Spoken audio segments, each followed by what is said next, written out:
I'm Rick Plum with this week's Lucia Capital Group weekly video. If there's anything we've learned from the ups and downs of the stock market in 2020, it's that risk management is important in every investment environment. If you don't have a strong risk management approach to investing, you might be leaving yourself open to some potentially dangerous volatility. It's just a fact of investing life that the stock market is unpredictable. You'll have some months or years where the market exceeds expectations, and also times where it underperforms and you wind up below where you expected to be, sometimes way below. A good retirement plan and a good investment strategy should take this fact into account by aiming to capitalize on the up years and be prepared for the down years with a defensive position. But how do you know that if it's impossible to predict exactly when the next upswing or downswing will occur? One possible solution could lie in the form of a strategy known as value averaging. The concept of value averaging is somewhat similar to another strategy called dollar cost averaging, where a person buys shares of equities consistently as the values of those shares rise and fall over time, thus reducing the cost of the average share price over a period of years.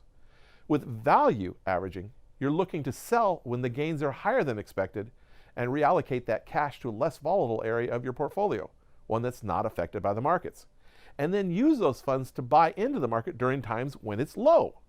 Value averaging is trying to use the inherent market volatility in your favor. Doing this during good times allows you to potentially stockpile some dry powder on the sidelines and then buy when the market reverses course in the future and heads downward.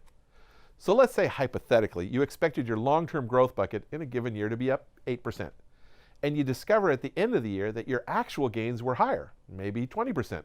So instead of 8%, up 20%. Value averaging tells you to trim that portion of your gains by the overage. You were 12% over your expectations in this case, so that you meet your expected goal. Then if the stock market declined by, say, 10% the next year, you'd have an extra money from the previous year's gains to replenish what you lost in the down year. If you've got a long time horizon, which is what you should have if you have a bucket number 3, a value averaging strategy may work very well for you. The key is consistency, discipline, and your ability to allow your portfolio the time it needs to take advantage of any potential growth. We can apply this concept to a bucket strategy as well to help us refill the less volatile buckets 1 and 2 that are being spent down to meet your monthly or annual retirement needs. While the bucket strategy builds in a longer-term time horizon for growth buckets, if performance has been better than expected, there's no shame in using this excess growth to refill buckets 1 and 2 earlier than planned, just to take advantage of that unexpected good market volatility.